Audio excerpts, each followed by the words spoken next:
Welcome everybody to the Christian Marauder. I'm so glad you are showing up today. And just to let you know, while people are coming on, I'll give you a little update on what's going on in my life real quick. And after that, I'll get into the monologue of today's show. So let me take that off. And so with that, you guys, welcome. And I know that a lot of people will be coming on. They usually drift in here. So while you're drifting in, joining the live stream, I'm going to kind of fill you in and give you kind of a heads up on what's going on in my family. As I said last time, I didn't know if I would be here doing a live stream. Well, this is actually live. So welcome. But anyway, I wasn't sure I was going to be here because of my mom's condition. My mom is in hospice care still. She is in the process, in the next stage of the stage, into life stage. She is 92 years old. She is not eating or drinking, and she's mostly sleeping. She can go a little bit longer. She can go anytime. So I probably might not be here next week. If I'm not, I hope I have a video for you all. If I don't, then I'll make an announcement somehow. Or maybe even I do a live stream from there somehow and let you know what's going on during the time. I really don't know. So I'll just keep you apprised of that. So that's where that stands right now. I'm just waiting to hear, let all our relatives know what's going on as well as possible and everything like that. It's my mom is a good Christian woman, and she lived to 92. She's the best mom you could ever wish for. I was really blessed to have a mom and dad like I have, and so is my sister.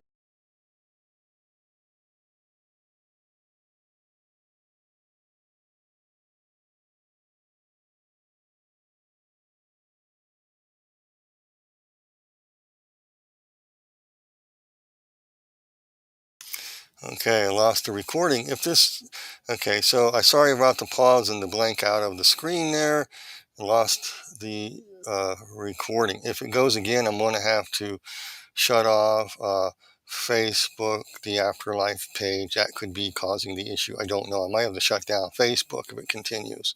So anyway, with that, let me go ahead and get into my monologue, and we'll go ahead from there.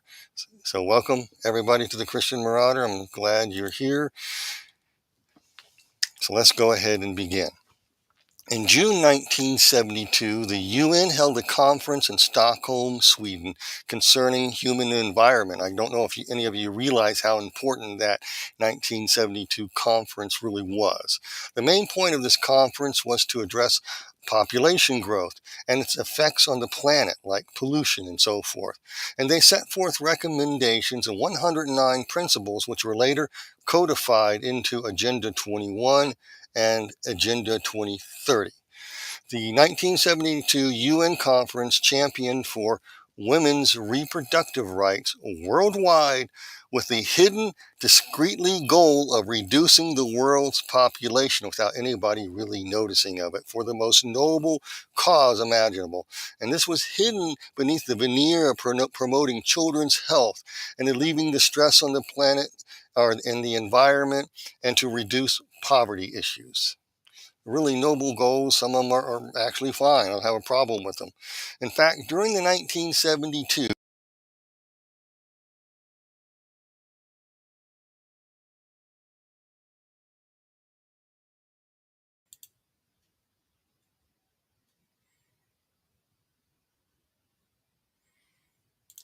okay, if I just lost the connection. If it happens again, I will click out of the Afterlife group. I apologize for that if it happens again. So let me get back. Keeps happening. Excuse me, folks. I'm going to go back, and I have to do this with the Afterlife group. Sorry. I have to do that in order to keep the live stream going. And if it continues, I have to get rid of Facebook. And then you just go down the list. I apologize for the break in the stream and the pause and the break. I'm losing the connection. I shouldn't be losing connection. So let's get back to the monologue here. And so, in fact, folks, during 1972, the movie Soylent Green was being filmed. It was released in 1973. So the movie Soylent Green epitomized the fear of overpopulation that was embedded in the culture in the late 1960s through the 1970s, and its message was very obvious. Unless something was done, the world would become so polluted and overpopulated that people would be eating Soylent Green, which is a green wafer, as Charlton Heston would scream in the last scene of the movie, Soylent Green is people. You'll be reduced to cannibalism if you don't solve the world's population. And now the chant has to do with about eating bugs, just go figure. But anyway, then in 1973, America saw the passage of Roe versus Wade, which set the foundation for worldwide reproductive rights to be unleashed. So from around 1968 to the mid-1970s, the stage was set for the 1972 UN Conference on Human Environment. And I'm going to show this on the screen because it speaks about population, poverty, and environmental problems. And I'll read a little bit here, and you notice, and I want you really to notice the enchanting double talk going on here. Okay? This is a report of the United Nations Conference on the Environment and on the Human Environment, Stockholm, 5 to 16 June 1972. I'm going to read up here on the top paragraph up there. It says, having considered the need for common outlook, for common principles to inspire and guide peoples of the world in the preservation of an enhancement of the human environment. Let's look at number 5 and 6. I'm not going to read the whole thing. You can just take a screenshot and read it yourself later. The natural growth of population continuously presents problems, and the preservation of the environment and adequate policies and measures should be adopted as appropriate to face these problems. Of all things in the world, the people are the most precious. It is the people that propel social progress, create social wealth, develop science, technology, and through their hard work continuously transform the human environment. So it goes on. Look at point 6. A point has been reached in history when we must shape our action throughout the world with a more prudent care for the environmental consequences. Through ignorance or indifference, we can do massive and irreversible harm to the earthly environment on which our life and well-being depend. Conversely, through fuller knowledge and wiser action, we can achieve ourselves and our posterity a better life in the environment, more in keeping with human needs and hopes. There are broad vistas in the enhancements of environmental quality and creation of a good life. Who in the world could ever argue that? So let's go ahead and look at the double talk that is being used here. So this is a recommendation. And it's for number 1, it says it is recommended that the government should designate to the Secretary General areas in which have committed themselves or prepared to commit themselves to long-term program of improvement and global promotion in the environment. So up there, what he's talking about is that the Attorney General will acquire more power. That was the idea, to guide humanity into a better life, to enhance the human environment, to promote the well-being of life. Who could argue with that? So we're going to go back to this page. We're going to look at this a little bit more closely. And I divided it up. You have the recommendation there, and I have section B up there on the screen there. It says B, countries concerned will presumably appoint an appropriate body to plan such a program and to supervise implementation for areas in which could vary in size from a city block to a national region. Presumably, the program will be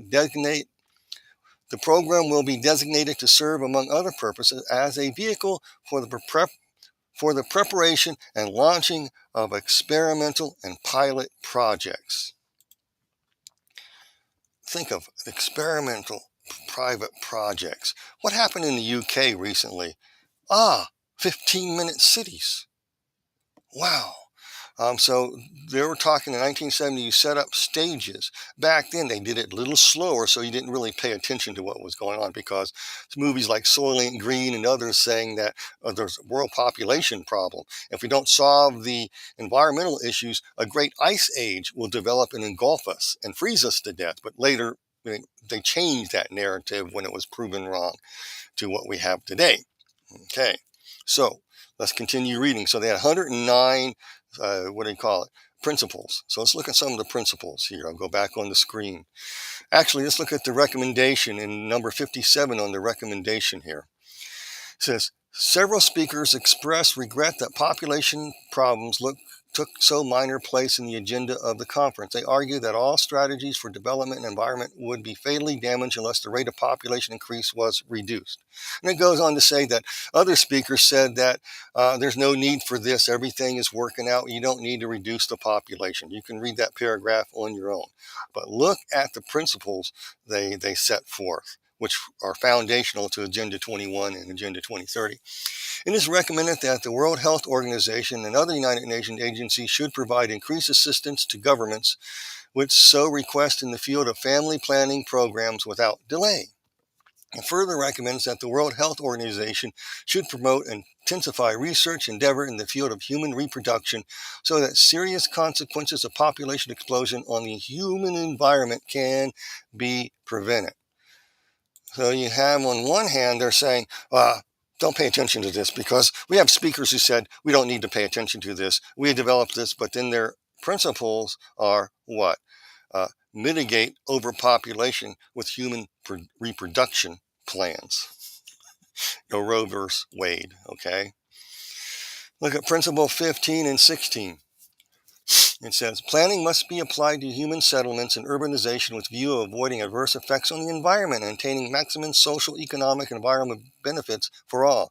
In this respect, projects are to be designed, which are designed for colonialist and racist domination must be abandoned. Okay? Let me comment on that real quick. Back then, in the 60s and stuff, a lot of the countries were coming out from colonial rule. So that's why they put that there. We don't have this system now, but we have a new system of colonialism. But that is from the left-wing progressive left. It is not from anybody else. That system is gone. It really is. Unless, you're in an Eastern country that wants to take over the world and take over other countries and invade them. So, that system is largely gone, but not really. It's more in the East, okay, not in the West, okay.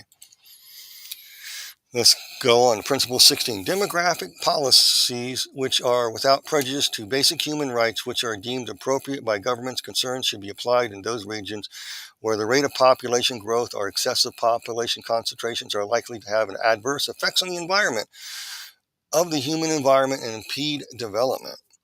And what are they talking about, folks? This is kind of a really incredible document.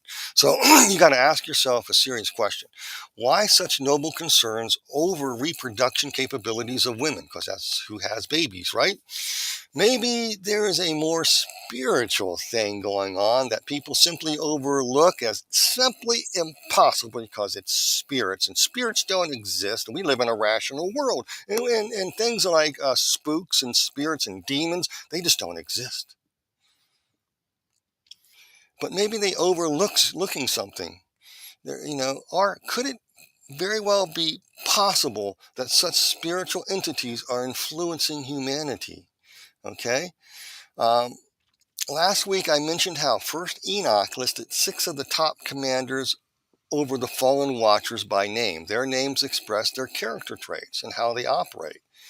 And first Enoch explains some of the names of the very principalities that are mentioned in Ephesians 6:12. For we wrestle not against flesh and blood, but against principalities, powers, rulers of darkness, and hosts of wickedness in the heavenly places. And a lot of churches don't even want to teach this aspect of spiritual war because they view that the devil is toothless and he has no power. But despite the Bible warning us that the devil walks about like a roaring lion seeking whom he may devour. And, well, the world's in a mess because of it. So one of these entities goes by the name Coradil. I think I'm spelling that right. In Enoch 69, verses 12 and 14. And the 5th was named, Cassidel. Cassidija. I am not saying that right. Casadea. And it means one who lies, who rules the inhabitants of the Chaldeans, okay? This is he who showed the children of men all the wicked smitings of spirits and demons, and the smiting of the embryo in the womb, that it may pass away. So, folks, I put down in here, you got to think reproductive rights is currently being propagated in the world over here. And the smiting of the soul, the bites of a serpent, the smiting which befall through the noontide heat. Think climate issues on that. The son of a serpent, he's the son of a serpent named Tabiat. I remember last week I said, now who in the heck is Tabiat? Tabiat is Timeot, aka Leviathan, the one that's entombed and trapped in the abyss below Duadel, which is about 12 miles outside of Jerusalem. And like Dr. Ken Johnson said a few weeks ago, this place, just think that location is still there, and somewhere below there is this entity, and there's 4 entities entombed in the below the Euphrates River. I won't go there right now, but there's a little food for thought. And so let's continue reading here. So maybe this entity is one that's taking captive people to do the devil's will. Maybe the UN's 1972 document is evidence of such folks under the influence of its enchantments to reduce the population humanely. And humanly, I should be humanely, not humanly, but humanely, without the masses knowing their heads are on the chopping block for the sake of sustainability. Why not? Mask words, make it sound good and noble, enchant people to accept this because it's so wonderful. And so there we go. Is it possible that this entity is behind this stuff? Maybe this entity is the one taking captive people to do the devil's will, okay? This might even be seen later in both the Rio conferences in 1992 and 1994. There, the UN programs of action were implemented into UN policies, which later became parts of Agenda 21 and in 2030, justified by the need to protect the planet from catastrophes, okay? So the 1972 conference led to yearly conferences, and 2 major ones was 1992 and 1994 programs of action, just like the 72 policy, which would put everybody under the Secretary General's sway to make sure you implement this. So let's look at the next few slides here.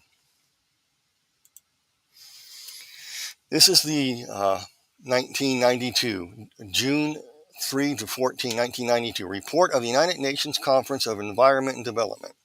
Now, I put over here a little blue block there. I can't read the whole thing, but this gives you the gist of it. The growth of world population production combined with unsustainable consumption patterns places increasingly severe stress on life-supporting capacities of the planet. These interactive processes affect the use of land, water, air, energy, and other resources. Rapidly growing cities, unless well managed, face major environmental problems. The increase in both the number and size of city calls for greater attention to the issues of local government and municipal governments. Okay? And it goes down a little bit later, a few sentences down. Such policies should address the linkage of demographic trends and factors, resources use, appropriate technology dissemination and development. Population policy should also recognize the role played by human beings in the environmental and development concerns. There is a need to increase awareness in this issue among decision makers at all levels and to provide both better information on which to base national, international policies and the framework against which to interpret this information. Section 5.4. There's a need to develop strategies to mitigate both the adverse impact on the environment of human activities and the adverse impact of environmental change on human populations. World population is expected to exceed 8 billion by the year 2020. Let's continue to the next section. Existing plans for sustainable development have generally recognized demographic trends and factors as elements that have critical influence of consumption patterns, production lifestyles, and long-term sustainability. So I'm going to stop for a second. Here you have them back then projecting by 2020 the population would be 8 billion. it didn't meet that objective. It was about 7.5. Now it's approaching 8 billion right now. So what they were proposing is that we got to mitigate and stop this population growth, okay? And we got to have all these factors, but we have to do it quietly and humanely, so nobody knows what we're doing. We got to obfuscate it. We got to enchant people with this. We got to lay down some laws and programs and follow them to the letter in order to implement these policies. That's what it's saying. Let's continue. It says, but in the future, more attention will have to be given to these issues in general policy formation and design of developmental plans. To do this, all countries will have to improve their own capacities to assess the environment and development implications, okay? Go down a couple of sentences. Policy should be designed to address the consequences of population growth built into population momentum, while at the same time incorporating measures to bring about demographic transition. Okay, demographic transitions. What are they talking about? They want to reduce the population. It is a known fact that as a nation prospers, the population will decrease. So Canada, for example, the United States population was decreasing, and it's in the negative growth rate. And so how do you mitigate third world countries' population that are expanding? They have 10, 12 kids. Well, you let them migrate into the West, whose populations are decreasing, to balance everything out. Think about it. Policy should be designed to address the consequences of population growth built into population momentum. Let's look at Objective 5.17. Full integration of population concerns into national planning, policy, and decision-making process should continue. Population policies and programs should be considered with full recognition of women's rights. Okay? Integration with women's rights. Wow. Why in the world are they so concerned about women's rights? Well, they want to what? What do they want to do with women's rights? They want to reduce the world's population by family planning. They actually, in these plans, talk about developing family planning in third world countries. The ABR shun agenda worldwide. They want to make it on demand, and they want to make everybody row to the same. All countries must row to the same agenda, or they have to wade in small steps to achieve population reduction by promoting and championing women's reproductive rights worldwide. That's what this is saying. So we're going to indiscreetly do this, but we're going to do it for the noble reason, this is double talk, to help children's health and have children live longer in third world countries, because they have 10, 15 kids, a lot of them die. So this is what they need to do in order to reduce the world's population. You increase children's health so that a family will only have 2 kids, and not all of them will die, so those 2 kids can manage to farm, so forth, etc., and grow the food.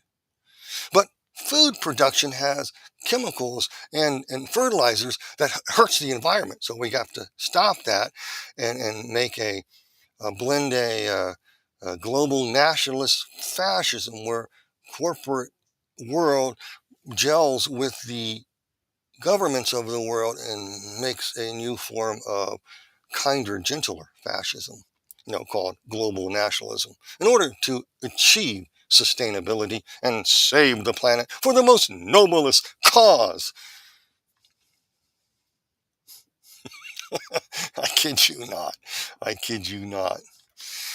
So, folks, I want to ask you something. Last week, let's see, where am I at? Okay. So then we come to the Program of Action, September 3rd through the 13th, 1994 in Cairo, which I've gone over 100 times with you guys. Look at Section 3.26. Pressure on the environment may result from rapid population growth, distribution, migration, especially in ecologically vulnerable systems. Urbanization policies that do not recognize the need for rural development also create environmental problems. Implementation of the effective population policies in the context of sustainable development programs, including reproductive health and family planning programs, require new forms of participation by various actors at all levels of policymaking. Consistent 3.8 objectives are consistent with Agenda 21. The objectives are to ensure that population, environmental, and poverty eradication factors integrated into sustainable developmental policies, plans, and programs. Why?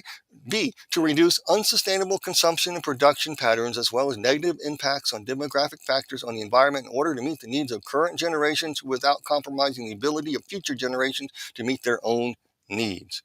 Okay, let's read it backwards. To ensure poverty and environmental factors, you got to eradicate the population.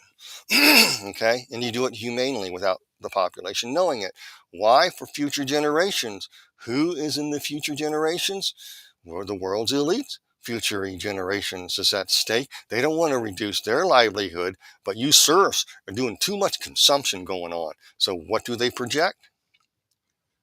Let's look at this again. Actions 3.9. Governments at the appropriate level with support of the international community and regional and sub-regional organizations. Let's go. Should formulate and implement population policies and programs to support objectives and actions agreed upon in Agenda 21. Other conferences, outcomes, and other international environmental agreements taking into account the common but differential responsibilities reflected in those agreements consistent with the framework and priorities set forth in Agenda 21. The following actions inter alia are recommended to help achieve population and environmental integration. And it goes on there. You can read that. And then it gives you the smoke screen. We're protecting the environment. We got to make programs of action. We got to plan. We got to write laws. We got to make these policies. We got to do all these things. Do you think there's some sort of spirit behind this that's manipulating? No, we wrestle not against flesh and blood, but against principalities. Maybe there is a principality behind this. Maybe there is. Because last week, when we were going through Enoch, first Enoch 69, verses 8 through 12, we discussed the top leaders. And the fourth was named, in verse 8, the fourth was named Pen-ni-mu. It means the severity of God. He taught the 9 children, he taught the children of men, the bitter and the sweet. He taught them all the secrets of their wisdom, philosophy, so forth, etc., like I said before. And he instructed mankind in writing in ink and paper, and thereby many sinned from eternity to eternity.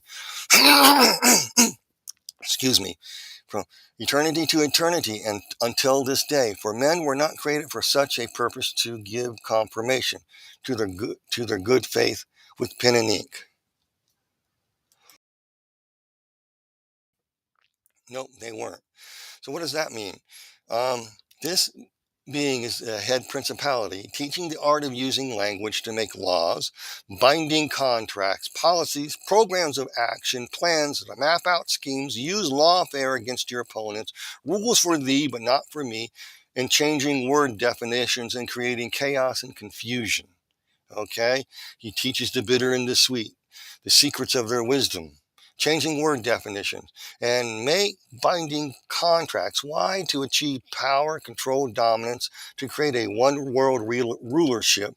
Maybe you're witnessing the work of this entity today. I tell you, Ephesians chapter 6 has a lot of truth to it, folks. A whole lot of truth going on in there. And yet, what does it say? Let's go over here to this Agenda 2030. And everything I have here, you can look up the names of these things and type them in, and you can pull it up on the UN's website. That's how I found these. Number 59, we recognize that there are different approaches, visions, and models and tools available to each country in accordance with its national circumstances and priorities. To achieve sustainable developments, we reaffirm that the planet Earth and its ecosystems are a common home, and that Mother Earth is a common expression in a number of countries and regions. That's transforming our world as Agenda 2030, one of the development ideas in that. Okay? So, what do you think? What do you think about that? Well, these entities are at work. let's look at this. How do I know? 1 Timothy chapter 2, no, 2 Timothy chapter 2, verse 26 says, and that they may come to their senses and escape the snare of the devil. That's what Christians are to do, to help you and get away from the snare of the devil. Why? Because having been taken captive by him to do his will. This correlates also with 1 John chapter 5:19. We know that we are of God, folks, and that the whole world lies under the sway, the control, the power of the wicked one. So the whole world is under the sway of these principalities and powers and so forth, etc. And I hope that you can see, I just named two of them, and you can see them implementing programs of action, speaking noble words, enchanting people to follow programs of actions and policy to the letter of the law. In order to achieve this, we must stop misinformation. And we got to stop the truth. We have an agenda. Our agenda is noble. The elites need to have everything, and you serfs are just too much to consume and going on. We got to control you. But we'll make it sound real good, and we'll humanely reduce the pop of the world. Think about it, folks. I just think hard and heavy about this stuff. These entities are seducers, enchanters, making things sound noble, pure, and good, but whose end is bitter and sometimes sweet. These are the agents of chaos. As 1 Enoch chapter 6 through 7, 8 identifies some of these, and I quote there, and they were in all 200 who descended in the days of Jared on the mountains of Mount Hermon, and they called it Mount Hermon because they swore and bound themselves by mutual imprecations or oaths upon it. And these are the names of their leaders. And these are the chiefs of tens. So I'll give you a few of their meanings. Semiaja means my name I have seen, or I have seen the name. In other words, I have seen the name of God. I know God's character traits. I'll tell you how to pit God's character traits to get away with all this stuff, okay? Their leader taught the enchantments how to pit God's character traits against each other, and root cuttings. Root cuttings could mean medicine, like a lot of scholars say, but it can also think out of the box, could refer to, you see these strange entities, animal-like entities, around this tree called the tree of life, and they're tending it with these instruments. Maybe they were cutting roots of DNA. Oh, no, that can't be possible, because that's ancient. And ancient people did not know anything about DNA, and angels could never possibly know anything about human DNA. They could never do gene splicing because they're not smart enough like we are to do it. Really? Okay, then there are Bara Kijal, means lightning god or maintainer of lightning. It can also represent flashes of illumination, knowledge from God. And this entity basically taught how to communicate with fallen entities and communicate with the dead. If you do a little research, you'll find that out. Then you have Shamshaspiel, the signs of the sun. He was in charge of the sunlight. It's the Hebrew compound word of Shema Pitzel. It means hearken unto the mouth of God. In other words, hearken unto the mouth of the big guy, Lucifer, Satan, okay? That's what he's telling. This is the sun deity who would come back later, would come back. They think they want to bring this entity out of the abyss because this one is going to rule the world at a future date and time. I'll talk about that later. But this is the sun deity, they call it. And it's the devil's illumination. He's going to shine light of mercy and compassion as defined by hedonism. In other words, compassion and mercy is now hedonism. So you can bring down the order by promoting hedonism. Do as thou will. That's the type. He's going to shine light upon do as thou will. And a lot of people are going to listen to these entities that are under these commanders and bring that into the human consciousness through religion, through whatever. Then you have Tamiel. It illuminates the prudence or the perfection of God. In other words, how do you manipulate the ways of God to get your gets with God? This is what this entity teaches. Then Dan Al, it means my judge is God, or God is my judge. And so when he fell, he became, you can judge like God, you can decree and declare like God, you can be a little God. That's what he teaches. Okay, you world's elites, you are the new gods of the world. Noah Harari parrots this of the World Economic, the Wafer Economic Forum there, and or the Woke Economic Forum. You can be a hackable animal. He wrote the book Homo Deus, Man is God. You can reach your destiny by becoming godlike. Do you think by chance some of these things are whispering in people's ears and influencing them? People are taken captive to do the devil's will. They're under the sway of the wicked one, right? The whole world lies under the sway of the evil ones. Interesting. Then you have it's another Asasel, Asazel. It means God is made. This entity would do what God wants, make what God wants, carry it out. So now you get God. When he fell, and now he teaches humanity, you can get God to do this for you. That seems to be infiltrating churches big times. Then there's, like Dr. Michael Heiser says, the 20th one was Yahadiel. God will guide. He's one that revealed God's guidance and direction. So you have an entity that's going to reveal Lucifer's and the devil's guidance and direction into the world. How to achieve this Gnostic conflict between chaos of severity and justice and pitted against the mercy and compassion of hedonism. Theosophist, in fact, Gnostic Alice Bailey channeled the plans and the intent of several of these entities. She even identifies the year they plan to manifest themselves when all this is going to come into a culmination, and you will see it. She channeled the exact year and the years prior to it so that she did accurately. And then how they will manifest themselves on earth. The hierarchy, the fallen watchers will manifest themselves on earth again, either through this influencing of human nature through thought patterns, whatever, or overshadowing, which is a different type of possession where you maintain your mental faculties. But when you say, for example, if you mention the President 45's name, they develop this derangement syndrome, and it's like a switch flips. That's called overshadowing. And I talked about it in my 2025 thing series I did a while back on this. So let's look at some of these things. Let's see. I'm going to bring this up here. Alice Bailey and Externalization of the Hierarchy on page 372 in the PDF. She said, every nation and a relatively small group of people decide all important issues and determine all major national activities. This they do either by force, terror, or deception, or by persuasion, fair words, and the application of ideological motives. I just showed you some earlier when we started. I can show you more, but I digress. Let's continue reading. Of this situation, the Lords of Destiny are weighting themselves in order to bring the ancient conflict to an end. Okay. What ancient conflict? Good versus evil. Okay. That's what their conflict. Okay.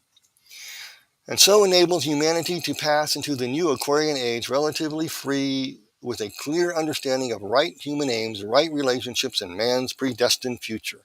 Alice Bailey and Externalization of Hierarchy, page 372 in the PDF, continues. One of the first steps toward this is to prepare men's minds to accept the fact that the reappearance of Christ, the Antichrist she's talking about, is imminent. You must tell men everywhere that the masters and their groups of disciples are actively working to bring order out of chaos. That is a plan. Her words, not mine. Let's go on. Who are these people? What is their plan? Let's continue. On page 113, on Treaties of White Magic, Miss Bailey writes, the first group works through governments. through politics. The interplay between nations is relatively small in number. The second-ray group who delude, deceive, work through religious agencies, through mass psychology, and the misuse and misapplication of devotion of the arts, they are the largest in number. The third group work primarily through commercial relations in the business world, and through the use of money, concentration of the prana, or energy, and universal energy in the outer symbolism of the universal flux and flow of energy. Okay. These thoughts are suggestive but not vital, dealing as they do with the cosmic tendencies. And what does she mean by that? Of reactionary groups fighting against this utopic idea of collective group love, group unity, Christ consciousness, all that will govern the world in a state of utopic bliss through reproductive rights and reducing the world's population. Interesting. Let's continue. An externalization of the externalization. That should read externalization of the hierarchy, not extermination.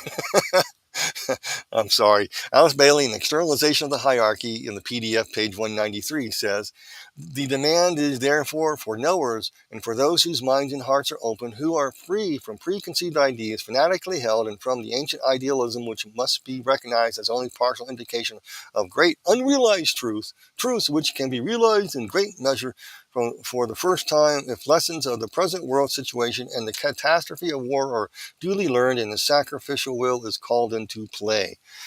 I have made this practical application and as an immediate illustration of teaching Anant glamour. Anant glamour, what's that? Otherwise, you want to push this takeover of governments, of the media, arts, entertainment. You want to take over the business world and community. You want to take over religion, especially the church. You want to move everybody into this one mindset that rules all type mentality. You want to flip them over into it. This is dominionism. This is where dominionism comes from, folks. And unfortunately, Christians should never say that the devil stole this and we need to take it back. No, this is from the pit of hell. And then I might be a little out there. You might not like what I say or do or whatever, but I died. I saw hell. I saw how these entities work. I'm telling you, I have respect for them, but I saw the deception. And when I hear dominionism, and Christians speaking dominionism, I have to put my foot down and say, go back and really investigate it. What part does Christ have with Baal? Absolutely none. There's no mixing of this stuff in Christianity. Yes, it's okay to influence government in mass through human you get the mass of the population saved, it will change the flow of government, right? It's not the other way. The dominionists want to do it the other way. I'll talk about that further in a minute, but I digress. Let's continue reading here. So, and glamour, illusion, okay? So I've made this practical application, immediate illustration of the teaching of glamour. In other words, you make this glamorous. You make everything sound good and noble. We're going to have population reduction humanely through women's reproductive rights for the health of children, so there'll be less children in the third country worlds, so they can grow the farm food that's needed if they still exist, because they got to get rid of farms because farms produce CO2 and it goes on. It doesn't make any sense, these people, but they make it glamorous. They make famine glamorous. We're making conditions of famine, but we're going to make it glamorous. We are saving the environment. Okay, that's what she's talking about. Illusion, okay, and this immediate illustration of teaching, glamour, illusion, and Maya are, deception. Because the whole world problem has reached a crisis today, because it is clarification will be the outstanding theme of all progress, educational, religious, and economic, until the year 2025, just one short year away from today. Well, today, as humanity waits the revelation which will embody the thoughts and dreams and constructive goal of the new age, the demand comes for the first time from a large group of intuitively inclined people.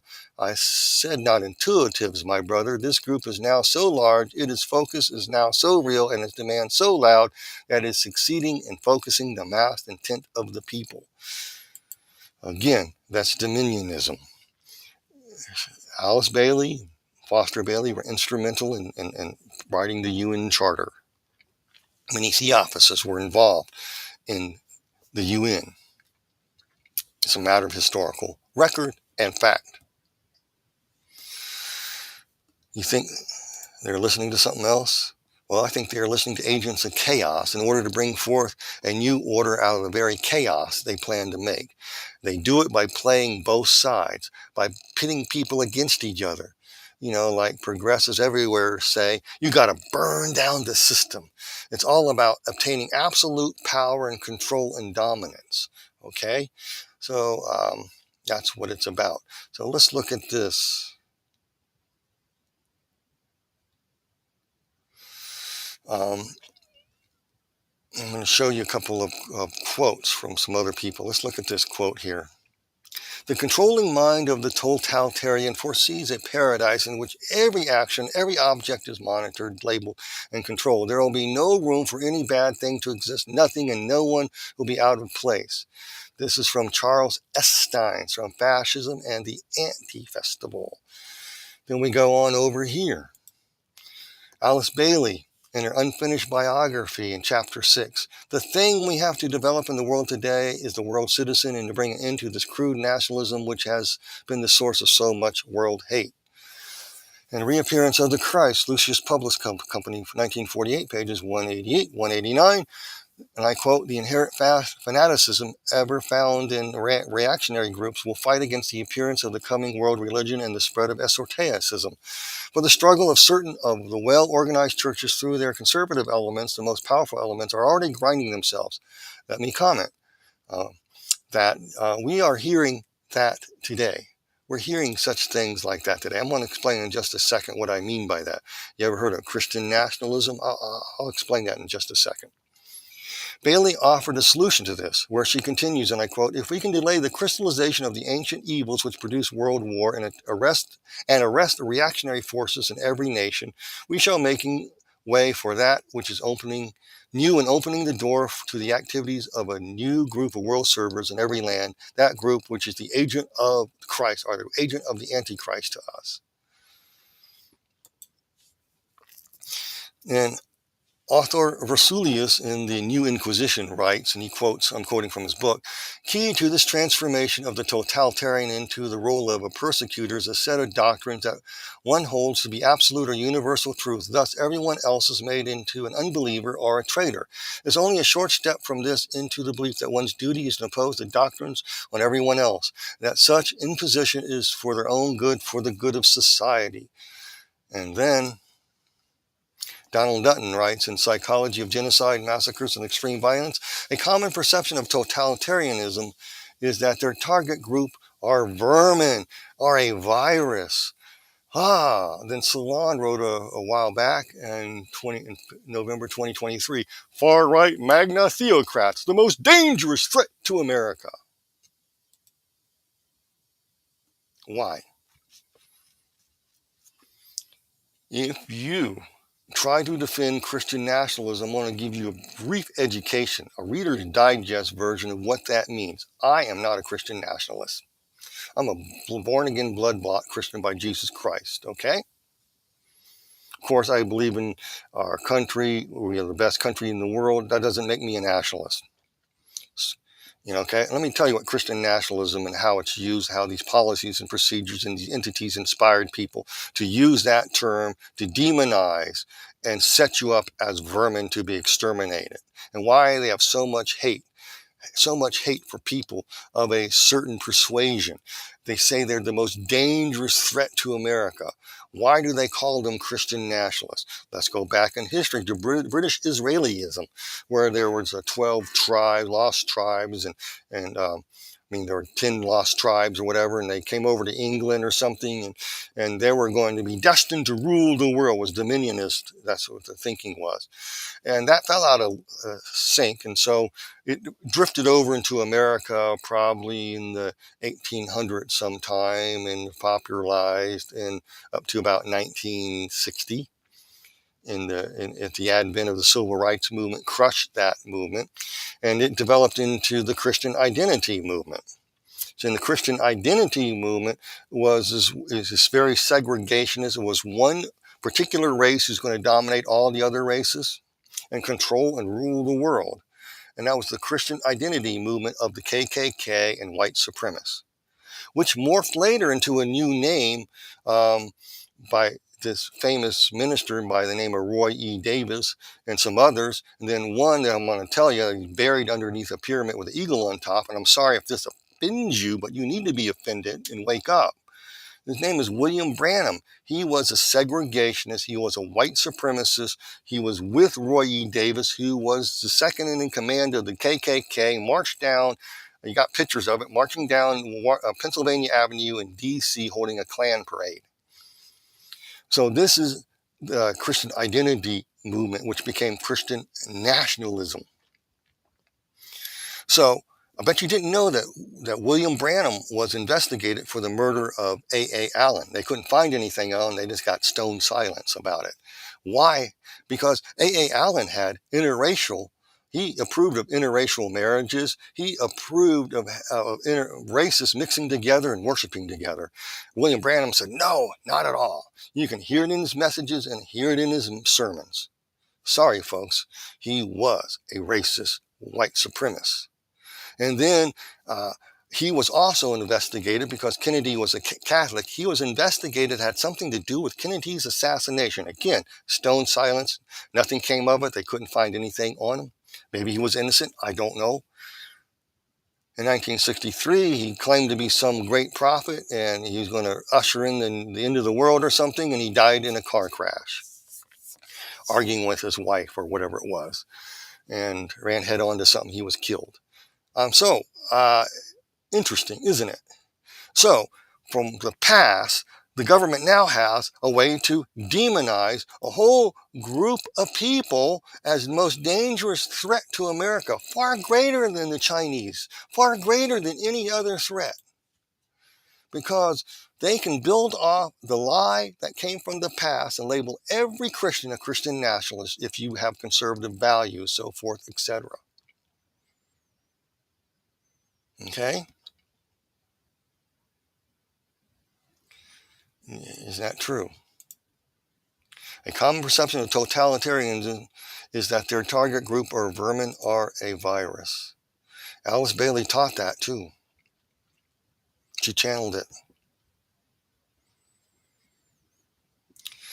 If someone says that you're a Christian nationalist, don't fall for it. Say, I'm a blood-bought Christian and I thank God I'm not a global nationalist like you who forbids free speech, who denies the right of a woman's right to choose not to have an abortion.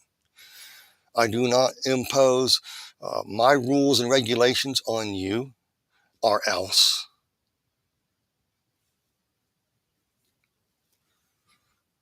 You got to stand up to these people, folks. Gets me, got to calm down. So that is Christian nationalism. Don't fall for it. And a lot of people in Congress are falling for this junk, claiming to be because it sounds cool.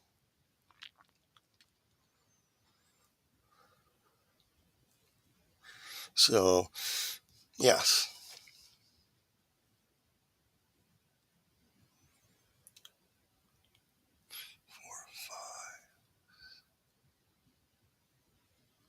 Okay, I gotta see where I'm going. 1, 2, 3, 4, 5, 6, 7.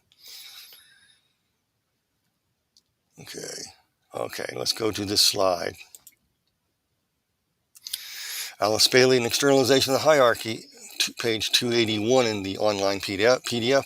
One result of this hierarchical alignment and the adjustment will be the establishment for the first time so that accepted disciples are taking initiation and pledged disciples are being accepted and accepting disciples are taking their pledges.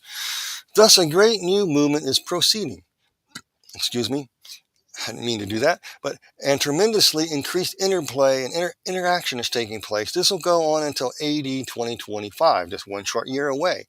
In 2025, the date in all probability will be set for the first stage of the externalization of the hierarchy, and she means on the planet. The present cycle from now until that date, she wrote this in the late 40s, is called technically the stage of the forerunner. It is preparatory in nature, testing in its methods, and intended to be revelatory in its techniques and results. You can see, therefore, that the Kohan's masters, initiates, world disciples, and aspirants affiliate with the hierarchy are all at this time pressing through cycles of great activity. and I put a note here, the WEF fits that bill. It is the adjustment necessary by the rapidly advancing alignment. The members of the hierarchy are fitting themselves for the objective work of public expression. Public expression. Think about it, folks. Public expression. How so? Okay? So let's look at this here. I'll show you how real quick. This is not 2009. This is before 2025, and like I said, they're doing this for public expression. And I did a teaching on this. It's a foresight for smart globalization, accelerating, enhancing pro-poor development opportunities. And I can't, the print is too small for me to read, but I'm not going to. But the point of it here is in conclusion, the pro-poor foresight is how to improve the poor of the country to have less kids, okay? How do you do all that? How do you get them to obey? Well, you have to get the internet there. And they have this picture there that speaks 1,000 words. Digital shared intelligence that will monitor third world countries and how they grow food production, so forth, etc. That's what this is about. This is the Rockefeller's report, Foresight for Smart Global Development 2009. Go to their website, you can find it. And it goes on, and these pages are really telling. It says pro-poor foresight, energy, climate change, science and technology, economic governance. Economic governance. And then it has this, on page 17, has this funny looking flag with an all-seeing eye, two soldiers overlooking like a destruction or chaos brewing over the, what they call the poor South, or the poor third world countries. Interesting, isn't it? Wow, why would a noble government have such a wicked, vile sign like that? Well, it says over on page 22, pro-poor foresight is needed on a wide range of critical issues for the workshops. 3 experts prepared papers in important cross-cutting areas of energy and climate issues, science, technology, economic governance. We're going to watch over you in everything you do. We got to get the internet in the third world countries. We've already got it in the West. Let's develop it further.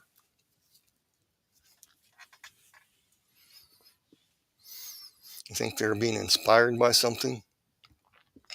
Let's keep going here. Alice Bailey and Externalization of the Hierarchy. Again, I spelled it wrong. I'm sorry. My spell check error there. On the PDF, page 298, 299. Today, human beings as a whole, and I quote, are so loudly invocative that the entire trend of life of the hierarchy and its planned state have been subject to change, to postponement, as far as certain interior and purely hierarchical determinations are concerned, and to hastening of a certain plan. Okay, what she mean by that? Well, the reactionary conservatives and Christians out there are stopping the plan. We need to demonize them, which were slated, if I may use such a word, to take place several centuries later than this, but which, owing to the unexpected preparedness of humanity, can take place not prematurely really, but securely in the fullness of time. This fullness of time as regards to particular planning with which we are dealing is from now until the year 2025. 1 year away, folks. A brief period of time, indeed, in which to see the consummation of the larger purposes of the planetary logos. That's who's the planetary logos? Those are the 7 Achapalu, or whatever, designed to govern the destinies of men. Working, and they float above the city. The city floats above the earth, or right now they say it's under the earth, or under the sea. The city under the sea or under the earth, where they govern and plan the destinies of human beings. That's the planetary logos, working through 3 major centers within his body of manifestation. Wow. Folks, I'm telling you, this is some very interesting stuff, isn't it? I bet you didn't realize this. Do you think it's possible that human agents were taken captive and under the sway of the evil one, just as 1 John 5:19 mentions, to produce what we're witnessing worldwide today? I heard it over in England, people saying, wow, they're losing, the government's not listening to you. Over Ireland, I hear it in Australia, I hear it in the West, all over the place. I'm beginning to hear it in India. I'm beginning to hear this stuff all over the world. Well, guess what, folks? Ephesians 6:12 is true. For we do not wrestle against flesh and blood, but against principalities, against powers, against the rulers of darkness of this age, and spiritual host of wickedness in the heavenly places. Well, that, of course, will beg the question, who are these entities? Well, these are entities, and that means that we are born into a spiritual war. As soon as you get born again and saved, we enter a spiritual war. And we need to know what we're fighting and how to fight these entities who work the work of them in the minds of men and women, putting folks under the sway, the power, and control of the evil one, as 1 John 5:19 mentions, capturing them to do the devil's will. What's that? It's to remove the strength of God from humanity by implementing chaos to make sure his order, the devil's order, rules over all, with superior, do as thou will, illumination. This is ancient Gnosticism. This comes about through successive bouts of conflict, struggle, of blood, spirit, to create synthesis. In other words, synthesis means surrender. Surrender your strength over that you had for God and give it over to the devil. That's synthesis. That's how you get there.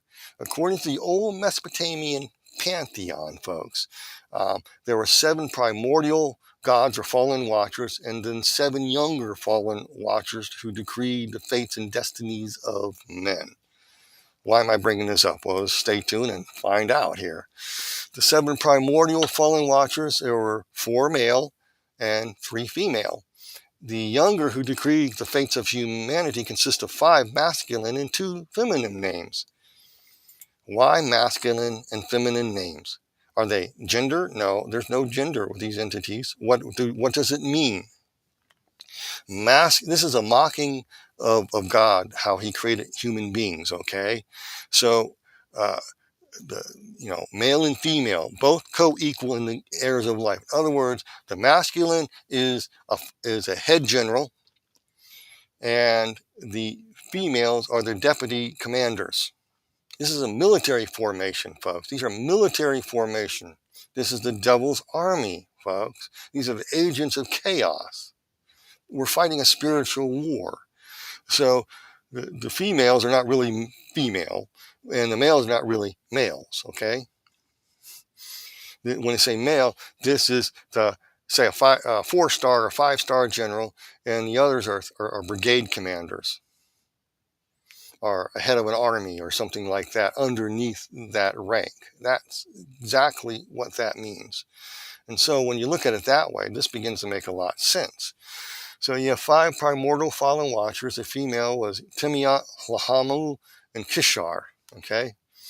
And the males were Abuth, Lahami, Ashar, I don't know if I'm pronouncing these right, or Umuma, or something like that. The others, the 7 younger who decree the face consists of 5 masculine: Anu, Enlil, Enki, Nana, and Shamash. And then you have only 2 females, in Ninhursag and Iniana. Or you can even throw in there Namu, the Gaia in there as well. But anyway, what happened? Well, the 7 primordial beings there, if you look at that closely and let me bring that down here. And if you look at that, Tiamat, aka Azazel, something happened, and he came and to take away the strength of men. He's in the abyss, taken out of the way. So that's why you only see 2 of the other top commanders of divisions or armies over in the 7 who decree. One's missing, and one's going to come up to take its place, and that would be Namu, okay, Gaia, later. But I'll get into that later. Because Tiamat, aka Azazel, the Leviathan in the Bible, that's who that is imprisoned in the abyss. These 2 sets of 7 entities, they might be the same, the primordial beings before the fall and the younger after the fall, and there's a mix-up in the chain of command because of what Azazel did, and there was just think out of the box. I'm not sure, but this I could be correct, I may not be. I'm just speculating here. You can speculate. Give me your comments in the description here, or in the comment section. These entity storylines demonstrate them fighting amongst themselves, and this is what throws people. However, with their deceptive nature of glamour and innate and deception and stuff, this could rather be the Gnostic idea of conflict, order out of chaos, being taught to humanity. They're really not fighting each other, but rather it's a psyops of sorts to camouflage their plan to overthrow God's throne and achieve victory for the big guy, Satan. What we see in these, with the seven primordial and the seven sages who teach the destinies of mankind, is the struggle. It's the Gnosticism, ancient Gnosticism. It's the use of creating conflict to produce synthesis, so humanity surrenders their strength of God and give their strength over to the devil. It's also mirrored in the storylines of them fighting each other. It's Gnosticism. That's what that is. And I want to challenge all you scholars out there and great names to look at the storylines of these old gods, not as infighting each other, but as Gnosticism, as the tenets of Gnosticism. The males represent mercy and compassion. That's one pillar. And the female represents the chaos of severity and justice to produce a state of surrender in the human conscious to the will of the evil ones. In other words, humanity was given to the sway and pull and control of the evil ones, okay? And Jesus Christ came to set us free from that, hallelujah. All this is mirrored in the ancient parasitic Gnosticism. It's the three-pillar system that I talked about for a long time, along with its hidden ladder behind the three pillars of initiating all humanity into historicism. That's all that's needed to liberate humanity from the material world. So therefore, in my opinion, that could be what the storylines of them fighting each other are all about. It's illustrating the Gnostic struggle. These fallen entities are a reality playing both sides. One side of order and the other side chaos, rebellion against the old order, which is God's, to reach synthesis, so people surrender it over to the devil. We saw it in the Garden of Eden. That happened.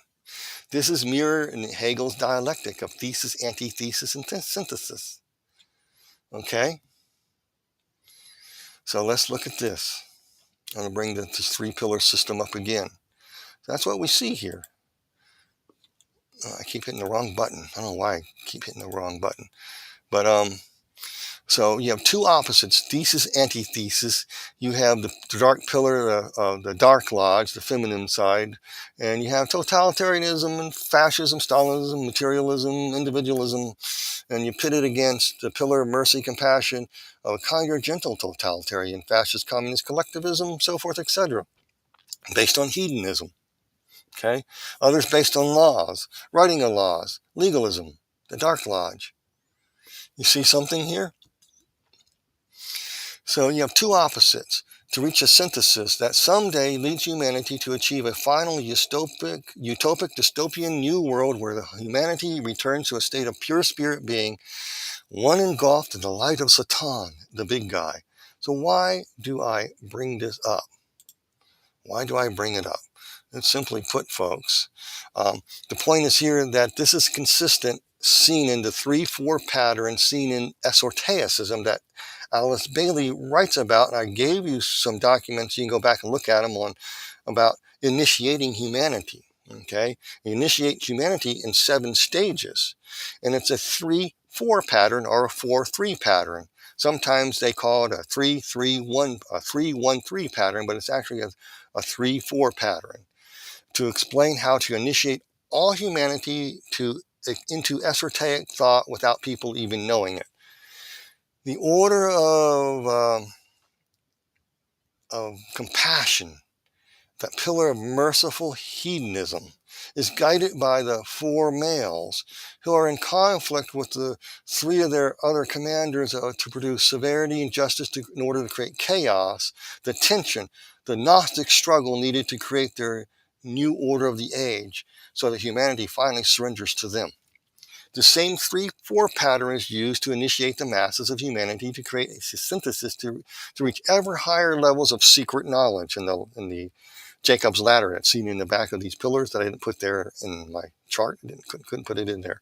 That's needed to reshape humanity back into pure spirit being, free from the material world, a collective paradise, a group love, Christ consciousness. Everybody go,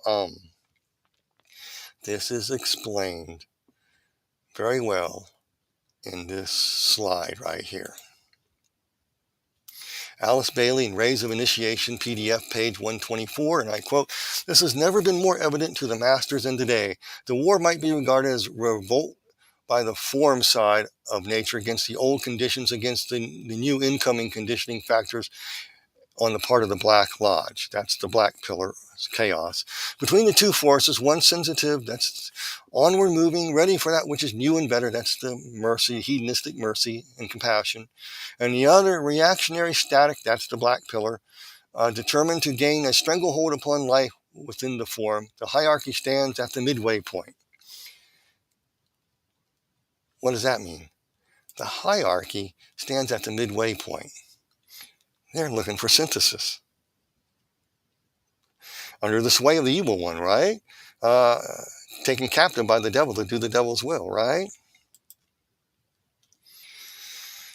Throwing all its weight aside to that which is new, spiritual, and desirable.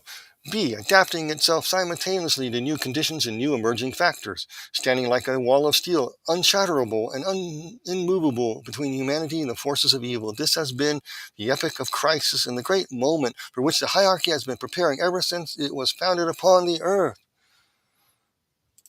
And in 2025, in all probability, will be the manifestation of the hierarchy on earth for a physical appearance, a physical manifestation somehow. Slowly down the ages, men have been trained and prepared for initiation, okay? And they have been taught to develop the initiate consciousness. They have taken their place within the ranks of the hierarchy and have later passed into the high centers, the Shambhala. My note, this means the city of God that guides humanity from below to guide the hierarchy that is from above. This is where the above-below thing, that's what it means. You're going to be guided by the hierarchy that's above and the ones below. You heard of Cloward and Piven, kind of mirrors that. Collapse the system, take above and take below. This is why I do not like the Message Bible. If you love the Message Bible, great. I saw hell. I saw how the demons work. I know how they infiltrate it, have people write things in scriptures knowingly or unknowingly. I can't say about this guy who wrote the message. But when you take the Lord's Prayer and put above as below, then go to Ephesians chapter 4 or 3 or whatever it is, and put the same thing in there, I have a problem with it. You know, I respect the demonic world with their power and authority, but I walk in the midst of evil and I will not tolerate it one bit.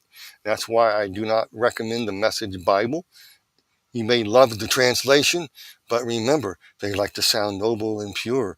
But do you really, I'm sure God can use it, but when you have above and below in there, sorry, Charlie, I can't use it. It's my own personal thing. Later, that's the above and below thing. Let's go to the next slide. Alice Bailey Rays an Initiation, PDF page 124, and continues, and I quote, paralleling this line of unfoldment, the individual there has also been a great, though slow expansion of human consciousness and a gradual steady progress toward the light, forward to the light. It has now become possible to create a new group of world servers, men and women sensitive to the inner and newer visions of the incoming forces and energies. Each group, therefore, whether it is with the hierarchy, this new group of world servers, or mankind itself, is wrestling with its own interior problems of response, of recognition, and of responsibility. Each also has actuated by ongoing movement in two directions toward that which is higher and which indicates a better, more spiritual future. Stop there. That's synthesis. That's Gnosticism. Okay? With all that it implies, and also toward that which is rooted and related to the past, which is crystallizing, reactionary, blind in its selfishness, and maternity, which is implemented to retain old things which should pass away and fight that which is new. In other words, this is the dark pillar, light pillar battle they implement. Let's continue. That's exactly what that is going on, folks. That's what is going on. Okay, let's go to the next slide.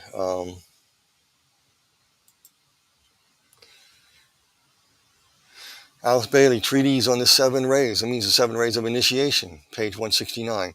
This final volume of Treaties on the Seven Rays will eventually change the attitude of men's minds toward the mysteries and toward the activity of spiritual transference, which is one of the names given by the masters to the basic mystery of initiation.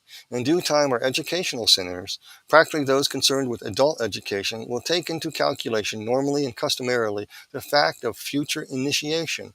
Where their students are concerned, will study will study their graduates from this angle in order to give advice or recommendation.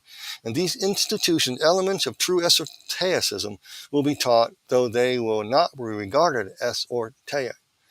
What she's talking about here in Education, New Age, and other writings is to take over the educational system to educate people on right human relations.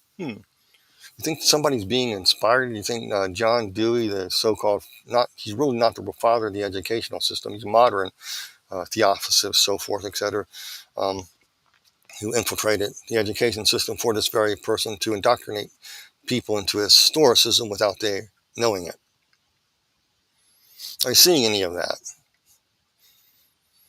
Yeah. So, put it in the comments if you are. So let me talk about the levels of initiation. Alice Bailey, Initiation, Human and Solar, PDF, pages 106. She talks about this 3-4 pattern. The ray of will or power, the ray of love, wisdom, the ray of activity. That is chaos. And I have my notes over there. These are my notes.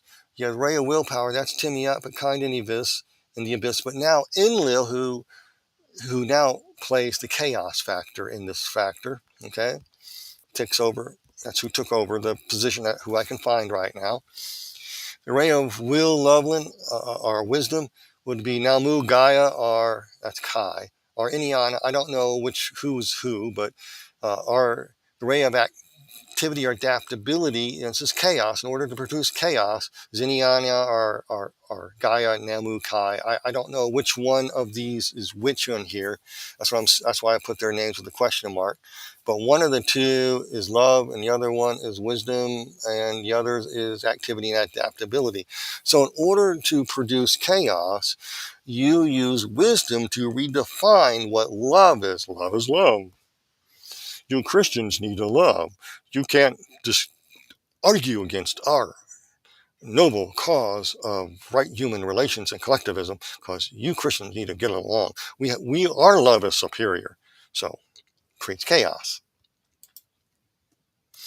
Activity and adaptability. You need to be adaptable. You need to change. You need to synthesize and surrender your will over to the devil to create synthesis. How so? To the attributes of the dark pillar, order, the ray of harmony, beauty, art, and unity. I say that's Anu, that's the big guy. And the ray of concrete knowledge or science, that's Unchi. The ray of abstract idealism or devotion, that would be Nana, the moon deity. The ray of ceremonial magic or law, that would be Utu Shamish, which would be the future Antichrist, which in fact, if you look at the Antichrist coming to power in the book of Daniel and enchanting people and for a small group of people and so forth, that's what he's doing. So you have these two centers fighting each other, but they're really not fighting each other. They're playing both sides in order to have humanity surrender. So the devil makes everything sound for harmony, beauty. We'll use the arts to create unity of this mindset. This is hedonistic compassion and love. This is hedonistic concrete knowledge and science. This is hedonistic abstract idealism and devotion.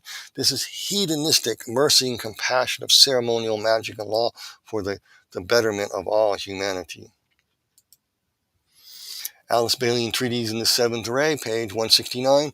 This final volume of Treaties of the Seven Rays will eventually change the attitudes of men's minds toward the mysteries, toward the activity of spiritual transference, which is one of the names given by the masters to the basic mystery of initiation. That's the 3-4 pattern. Chaos to create an order in battle, so you surrender and become fully under the sway of the evil one. In due time, our educational centers, practically those concerned with adult education, will take into calculation normally and customarily the fact that future initiation where their students are concerned, and will study their graduates from this angle in order to give advice and recommendation. In these institutions, elements of true esotericism will be taught, though they will not be regarded as esoteric. This is all done in secret, folks. This is done in secret. And this is seen in the 3-pillar system, this is actually the most accurate. So you have the dark second commands called the Dark Lodge. They lay down the order of law. If you disobey, severity, justice, and this is all about struggle, chaos. And then you have the pillar of mercy, compassion. This is the White Lodge. It's hedonistic compassion, hedonistic mercy. It's hedonistic love as superior. These will battle each other, so human beings will reach the center pillar, the crown, and merge into equilibrium, or synthesis. Okay? Why? I'll go back to this slide. And on the bottom here, I wrote, it's from the Hindu version here, is the Stavada. It's one of 3 virtuous ways of achieving purity, equilibrium through a paralaic. That means dissolving, melting away, a termination. To bring into a non-existent state by blending masculine and feminine together to create a synthesis of unity, harmony, balance, a nirvana. How? Well, you get laws and you make laws, you get these strange things, going on, like I shared earlier, these really strange documents. They're all about these things, and you have all these documents and programs of actions, and you have laws, legislations being passed. You have the change of words and going after people who resist and imprisoning them for 11 years for protesting that they believe that a woman has the right to choose not to have an abortion, and now they're thrown in prison for 11 years. So there you have it. Because we need to be merciful and show compassion and love.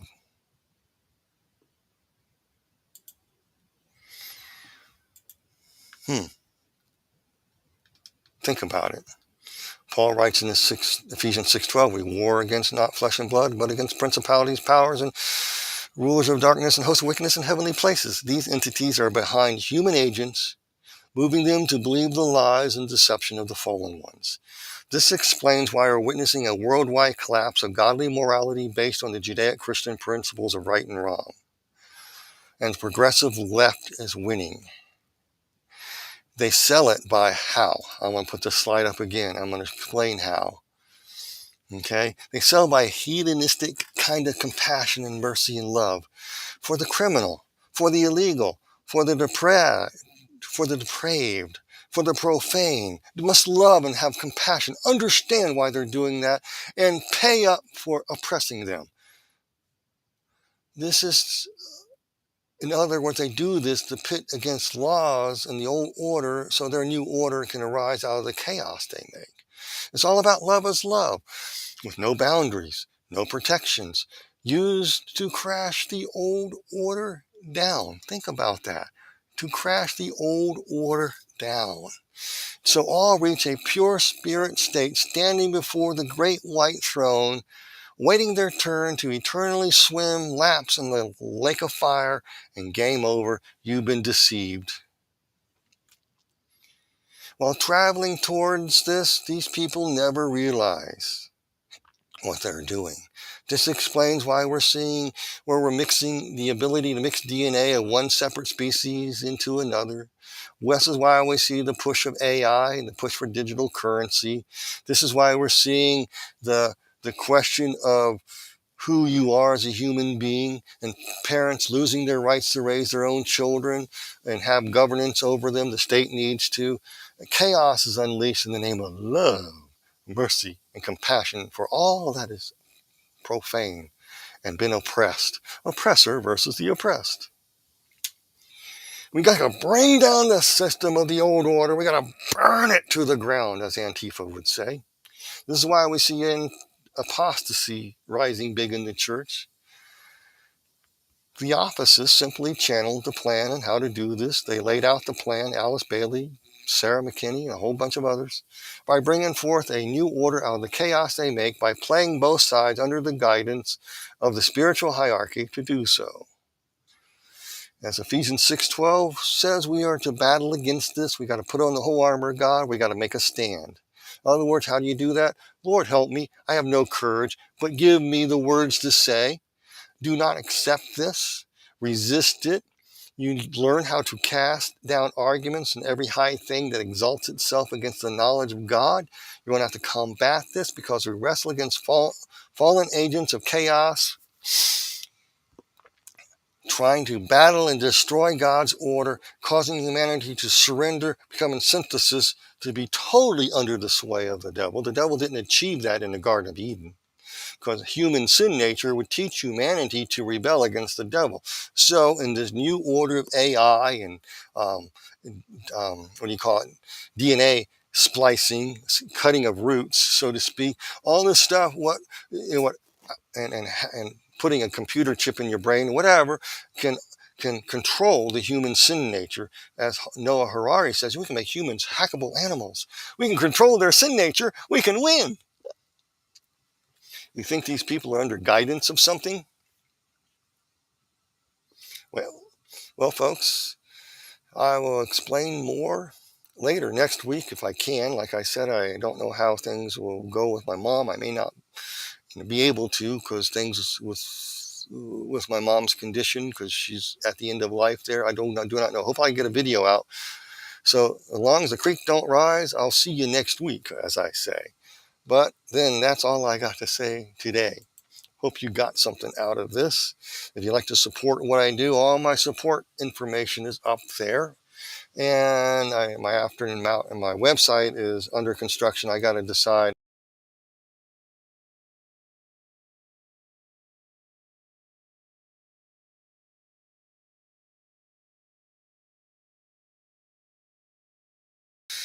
Whoops, I lost connection there. Well, my don't have the funds to update my website into a better website. So I'm trying to figure out what I'm going to do with it. So if you want to contact me or support what I do, all my information there. My first book is there, A Land Unknown, Hell's Dominion. You can help with that. Also know that there are people out there like to mimic other people. And if there's anyone out there saying that they are me and send you an email or a text or something saying that they're me and they want soliciting and want money from you, that is not me. Let me know, because I don't solicit for money. It's all, I leave it in God's hands. If you like to support what I do, it's all there. If you get something out of it, help me out, that's fine. If not, God bless you. I'm just glad that I can educate you, because what God gave me, I can give you. I'm going to shout this from the rooftops. I'm going to keep shouting. No matter how many people watch, like, or subscribe to this video, please do get the message out. With that, you guys be blessed in Jesus' name, and I'm going to go right on into the live chat. Okay. So people are wishing everybody good morning. Grace and peace. Oh, thank you. Listening in. So, Perilous X Prep, thank you. I thank you for listening. Actually, I thank you guys for listening. Share, like, subscribe. More people will listen as the day goes on. But also share and like the video. And all of you who are mentioning on the live chat, grace and peace to you as well. Sonia says hello.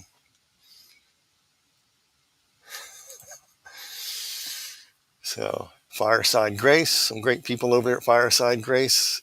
God, he has a new book coming out. I will tell you more about that. It's a great book.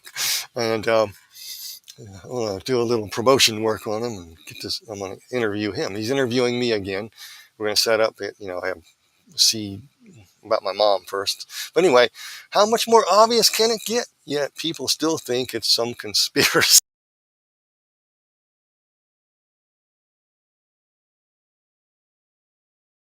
Well, I lost connection there, Fireside, but yeah, they do think it's a conspiracy, but there are conspiracy facts. There was conspiracy to get rid of Jesus. There's conspiracy to get rid of Abraham Lincoln. There's definitely a conspiracy against number 45. There is a conspiracy. There are true conspiracies. So,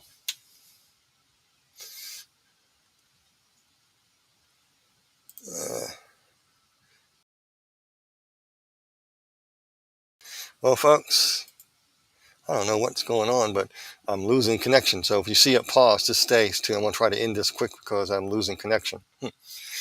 Mark, the gamer driver, says, well, I'll be going home soon. It's just a matter of time. Amen. Looking forward to that. And then we have Sandra says, chaos plus division equals power and acquisition. That's correct. That is absolutely correct. And Sandra goes on and says, they'll pull you into separation and feed off your actions there. Absolutely.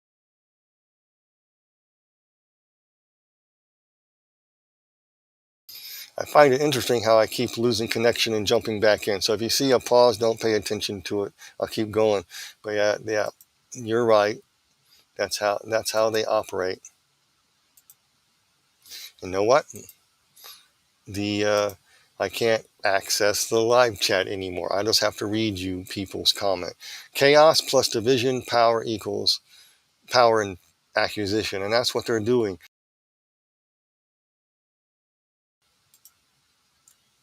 I got it back.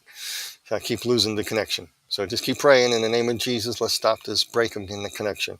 So chaos plus division equals power and acquisition. That's what we're seeing today.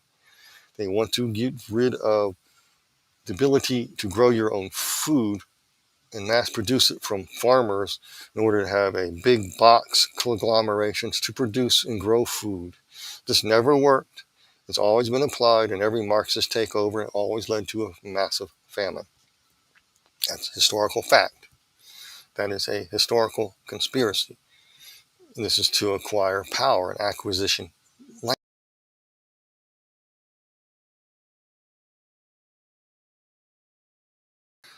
Destroy private property rights as well.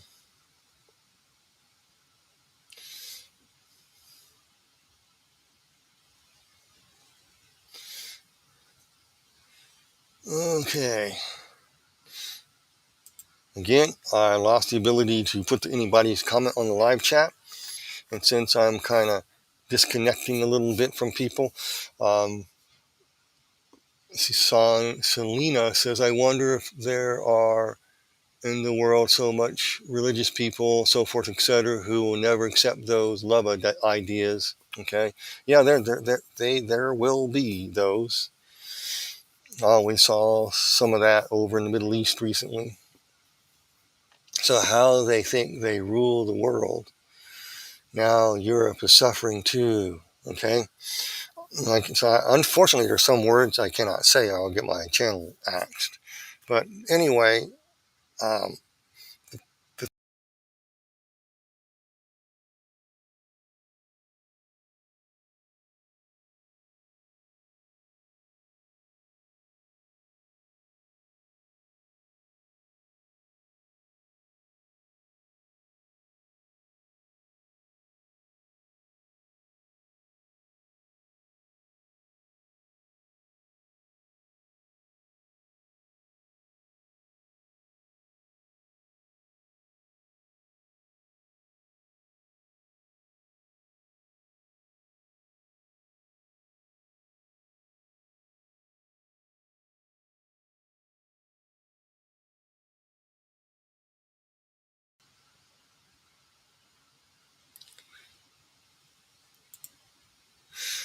well, folks, I lost the stream and I had to boot out, boot back in. So kind of messed everything up, messed up my green screen and everything else. So with that, folks, I'm going to sign off before I lose everything else. But I just want to end it with Answer Sandra there. Not Sandra, I can't remember your name now. But it's called, this is why we see movements of people that should not be in other places there. They're going to use this to create chaos, to take over and acquire things. I want you to all think about that. With that, you all be blessed in Jesus' name. I got to sign off now because I'm losing my live stream. And you guys be blessed in Jesus' name.